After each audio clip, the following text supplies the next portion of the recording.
Hello everybody. I just wanted to show you this beautiful card.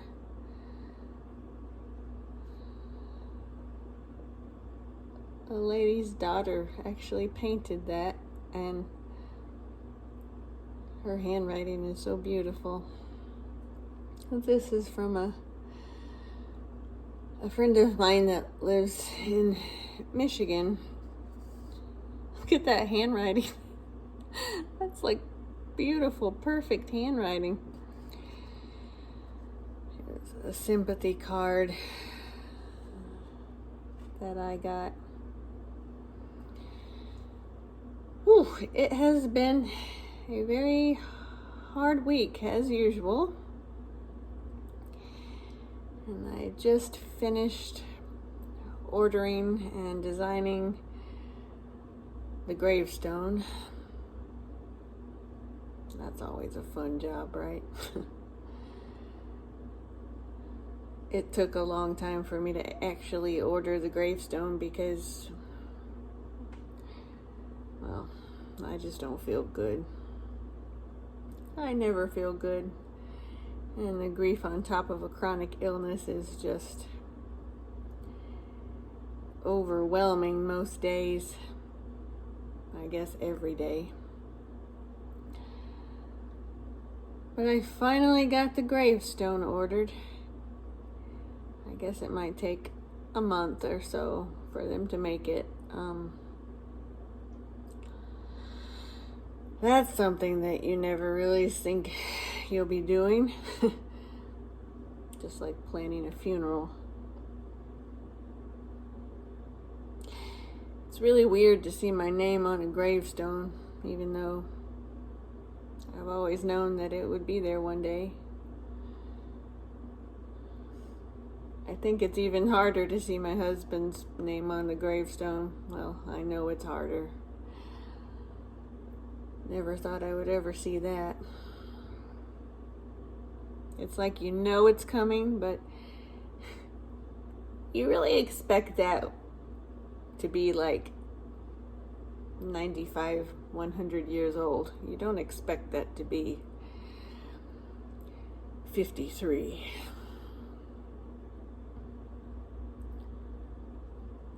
Oh, the waves keep coming over me. I know it's probably the same for you. It's gonna be really weird seeing that gravestone out there in the cemetery.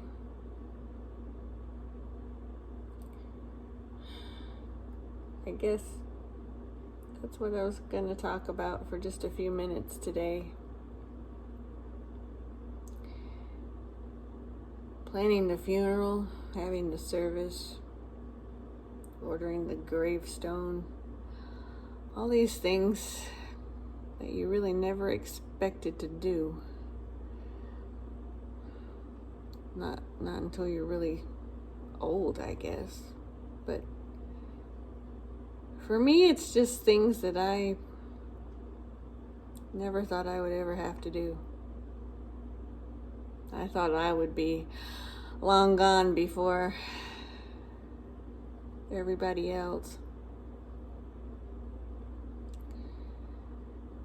So by the way, I'm sorry about the dark background. I was trying to get rid of that light glare, but now it's kind of dark, so I'll have a better setup one day.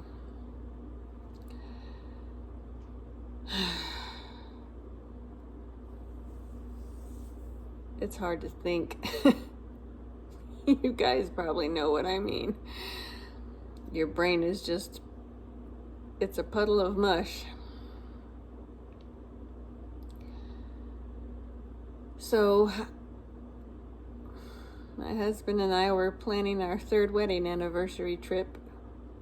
It was going to be the first vacation ever for us that we actually got to enjoy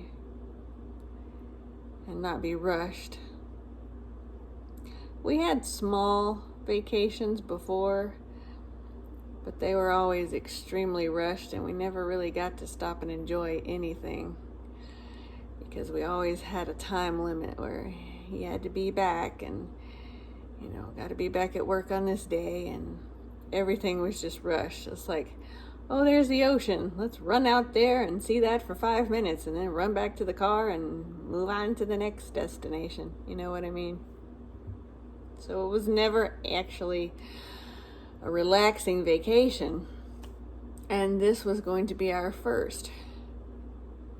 We never got to go on a honeymoon. And we were going to go to the beach for our 3rd anniversary. And we were going to go to probably Hilton Head Island. That never happened, of course. He was so excited. I was excited.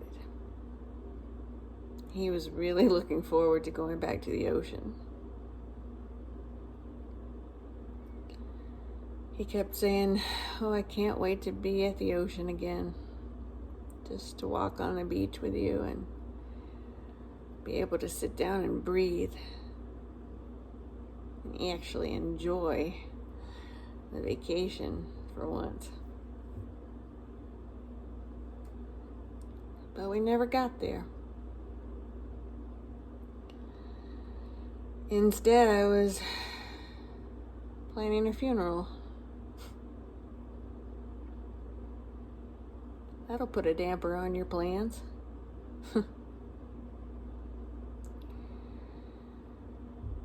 So that's something that you never expect to do when you're planning a vacation or a retirement or a wedding or whatever you guys were planning. No matter what your age, I guess. You never expect those plans to change into planning a funeral. Boy, that's fun.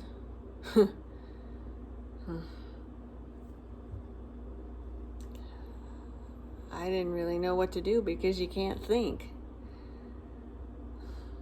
Not really in the frame of mind to be picking out a casket. Like, I think I was a zombie the whole time I was there. I don't want to pick out a casket. I don't want to write an obituary.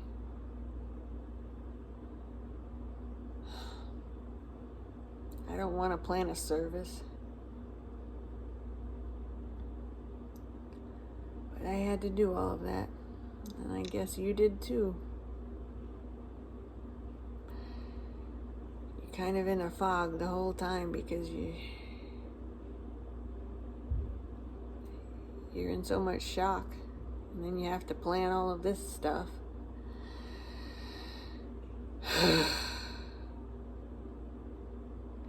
Then you have all of that wonderful stuff like the reading of the will, if you had one. My husband never got a chance to have one. We were going to do all of that 2 months from the day he got sick. And we were 2 months short. So he never got to have a will that he wanted so badly. He never got to set up life insurance. Nothing. So then you have probate court and all of that wonderful mess to deal with.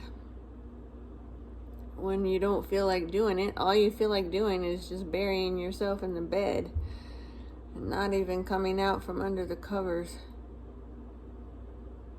I just wanted to die the whole time, honestly. I didn't even want to be here. But then you're thrown into all of this stuff that you have to go through. Some families have quite a fight on their hands. I know that from listening to poor people in the grief group that I went to for a few weeks. Boy, that's hard. When your kids are fighting over everything and people don't want to divide the stuff rationally, and so many stories of difficult things. And you know, if your spouse didn't have everything, if you didn't know what they wanted or what their wishes were, or how to handle their finances, or that's a huge, huge stress on top of everything else. I encourage anyone out there who has family left, make sure your affairs are in order, because if they're not, it is a world of grief on top of the person left to deal with everything. Living proof right here. It's a mess. So, yeah, that's basically what was on my mind today. And just wanted to check in and see how everyone is getting along on this wonderful road of pain.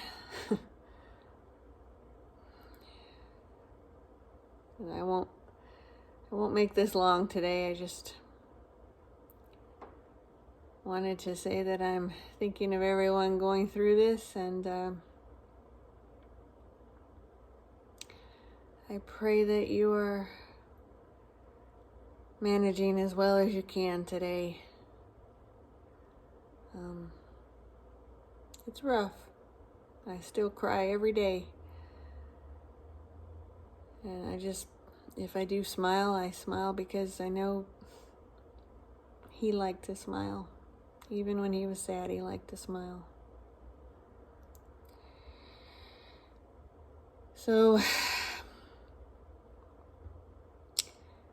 next time I might share the story of how he died. I just haven't had the strength or the energy to do that yet. But I will leave you with one tip that the famous Elizabeth Elliot taught me in one of her speaking engagements. If you don't know who Elizabeth Elliot is, look her up. She's quite a lady. Well, she was. Her husband died in quite a traumatic way. If you don't know her story, he was murdered by Indians that he was trying to bring the gospel to. And she went on to continue his work, and she ministered to the very Indians that killed her husband. I don't know if I could have done that. She was incredible, though. But one thing she said that helped her after his death was every day she just told herself, do the next thing. Whether it's sweeping the floor, taking your kids to school, feeding the cat, washing the clothes. Just do the next thing. Sometimes that's all you can do. That's what I'm trying to do. I just try to do the next thing. Wherever that is. So until next time, I'm sending hugs to you guys. Take care, okay? See you next time.